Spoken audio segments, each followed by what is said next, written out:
আসসালামু আলাইকুম প্রিয় শিক্ষার্থী বন্ধুরা, আপনারা অনেকেই আমাকে কোশ্চেন করেছেন যে ভাইয়া আসলে কি ষষ্ঠ বিশেষ গণ বিজ্ঞপ্তিটা হবে কি হবে না। আমি কিন্তু এই বিষয়টা নিয়ে প্রতিনিয়তই কিন্তু খবর রাখছি এবং যেই যে ওয়েবসাইটে এই বিষয়গুলো পাবলিশ করার কথা সে সকল ওয়েবসাইটগুলোই কিন্তু আমি প্রতিনিয়ত কিন্তু দেখছি। এখন কোথাও কিন্তু এখনো ক্লিয়ার করে বলছে না যে ষষ্ঠ গণ বিজ্ঞপ্তিটা আদৌ হবে কি হবে না। ঠিক আছে, সর্বশেষ আমি আলোচনা করব যে ষষ্ঠ গণ বিজ্ঞপ্তি নিয়ে সামনে কবে আবার মিটিং হবে সে বিষয়ে আলোচনা করব।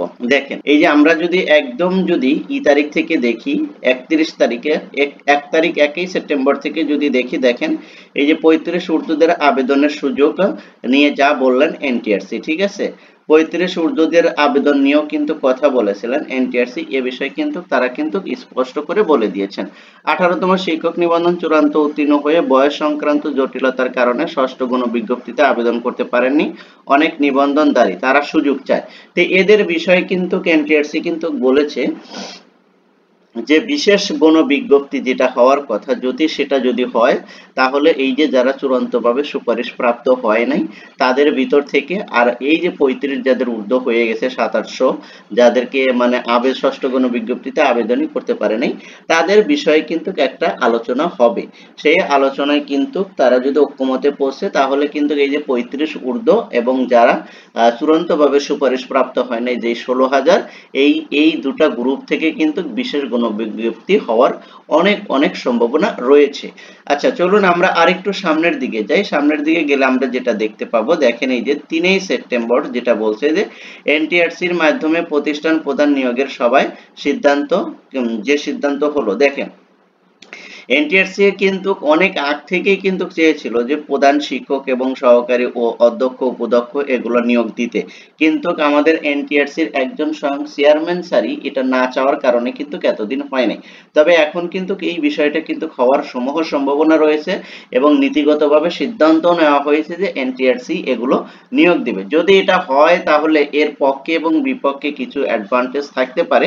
তো এই বিষয়টা নিয়ে আপনারা কি ভাবছেন তা অবশ্যই জানাবেন যে এনটিআরসি যদি প্রধান শিক্ষক ও বিশেষ করে অধ্যক্ষ উপাধ্যক্ষ যদি নিয়োগ দেয় তাহলে সেটা আমাদের জন্য কতটুকু ভালো হবে সে বিষয়টা নিয়ে আপনাদের মন্তব্যটা জানাবেন। তারপরে এইদিকে একটু খেয়াল করেন 4 সেপ্টেম্বর 2025-এ কি বলছিল এনটিআরসি। 4 সেপ্টেম্বর 2025-এ বলছে যে বিশেষ গণ বিজ্ঞপ্তির দাবিতে এনটিআরসির সামনে বঞ্চিতরা, অর্থাৎ যারা ষষ্ঠ গণ বিজ্ঞপ্তিতে চূড়ান্তভাবে সুপারিশ প্রাপ্ত হয় নাই তারা কিন্তু এই যে 16,000 তারা কিন্তু আবার এখানে কি করছে এনটিআরসির কি ইয়ের সামনে কিন্তু তারা কিন্তু মানববন্ধন করছে সেটা বলেছে।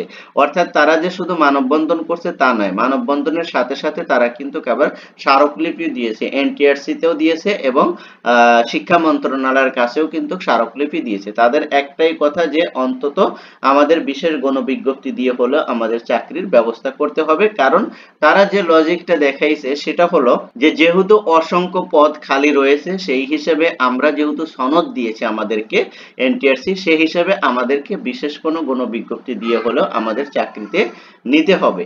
এটা তাদের যৌক্তিক। আর এই বিষয়টা আপনারা কি মনে করেন? আমরা মনে করি যে যারা বিশেষ গণবিজ্ঞপ্তি থেকে মানে যে চূড়ান্ত ইয়ে থেকে কি বঞ্চিত হয়েছে তাদেরকে আবার গণবিজ্ঞপ্তি দিয়ে অন্তত তাদেরকে চাকরিটা দেওয়া উচিত। কারণ তারা তো যোগ্যতা সম্পন্নই এবং সনদ প্রাপ্ত হয়েছে, এনটিআরসির সকল শর্ত পূরণ করেই কিন্তু তারা সনদ প্রাপ্ত হয়েছে, সেই হিসাবে তারা চাকরির যোগ্য এবং তারা অরিজিনালি যোগ্য প্রার্থী।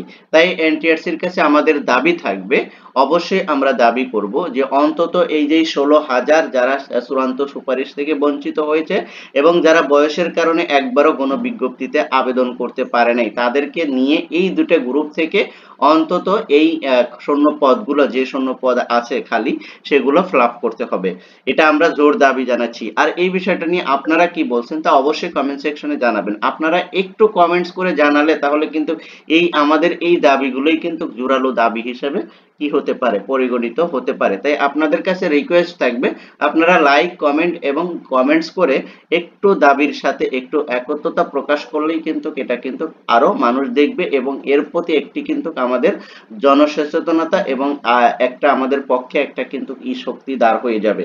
তারপরে দেখেন এই যে 4ই সেপ্টেম্বর 2025-এ কি বলছে, বিশেষ গণবিজ্ঞপ্তি প্রকাশের দাবি যা বলছে মন্ত্রণালয়, এটা নিয়েও আমি কিন্তু আপনাদের সাথে কথা বলেছিলাম। দেখেন এখানে কিন্তু এনটিআরসি কিন্তু বলেছে যে হ্যাঁ আমাদের কাছে স্মারকলিপি দিয়েছে এবং আমরা এটা নিয়ে কথা বলেছি, শিক্ষা মন্ত্রণালয়ের সাথে কথা বলেছি এবং তাদের এই দাবিগুলো আমরা শিক্ষা মন্ত্রণালয়ের কাছে ট্রান্সফার করেছি এবং শিক্ষা মন্ত্রণালয় যদি নীতিগতভাবে সিদ্ধান্ত নেয় তাহলে কিন্তু আমরা এখানে কি করব, আবেদনটা দিয়ে দেব বা চূড়ান্ত সুপারিশ আবার করে নেব বিশেষ গণবিজ্ঞপ্তি থেকে।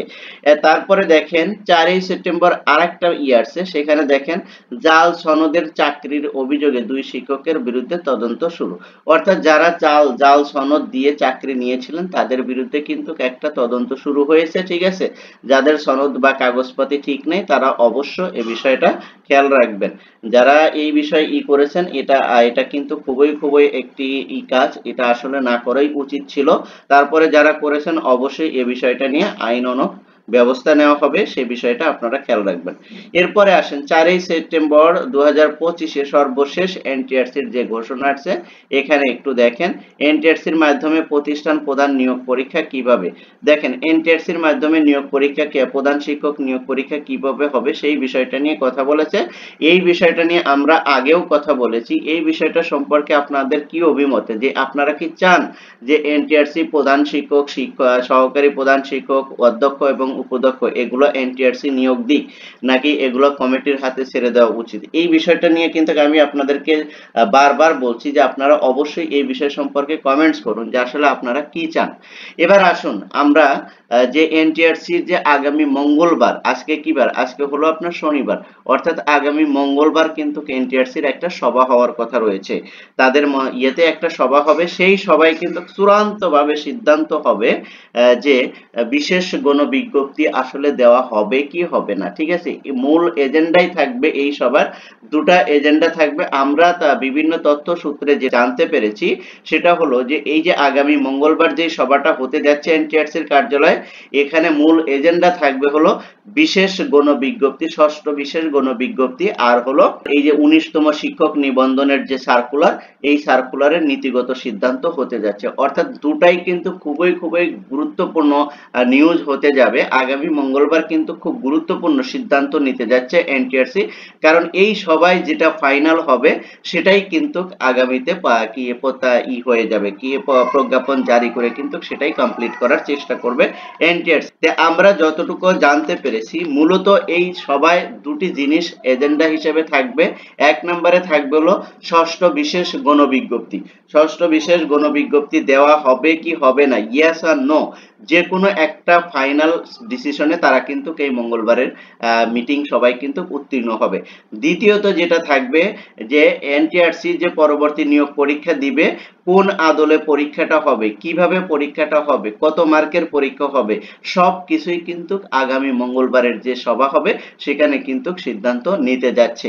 আমরা বিশ্বস্ত সূত্রে যেটা জানতে পেরেছি সেটা আপনাদের সাথে শেয়ার করলাম, আর আপনারা ততক্ষণ পর্যন্ত ওয়েট করুন, অর্থাৎ আগামী মঙ্গলবার সন্ধ্যায় এই মিটিং হবে, হয়তো বা আমরা রাত 10টা বা 11টার দিকে এই মিটিং এর ফলাফল আপনাদের সাথে শেয়ার করতে পারবো। যে ততক্ষণ পর্যন্ত ভালো থাকুন, সুস্থ থাকুন। আর আমাদের এই চ্যানেলে কিন্তু প্রতিনিয়ত কিন্তু শিক্ষা এবং শিক্ষা বিষয়ক সকল আপডেট এবং জব সার্কুলার সহ সবকিছু নিয়েই কিন্তু অলমোস্ট আমরা শিক্ষা বিষয়ক সবকিছু নিয়েই কিন্তু আমরা এখানে ভিডিও আপলোড করে থাকি। তাই আপনাদের যদি এই সম্পর্কে যদি জানার কোনো ইচ্ছা থাকে বা এই সম্পর্কে যদি আপনার যদি জানার আগ্রহ থাকে তাহলে অবশ্যই আমাদের চ্যানেলটা সাবস্ক্রাইব করে রাখতে পারেন। আর যদি আমাদের এই ভিডিওগুলো যদি ভালো লাগে তাহলে লাইক, কমেন্ট, শেয়ার করে দিয়ে সবাইকে দেখার সুযোগ করে দিবেন। Thank you so much. আল্লাহ হাফেজ।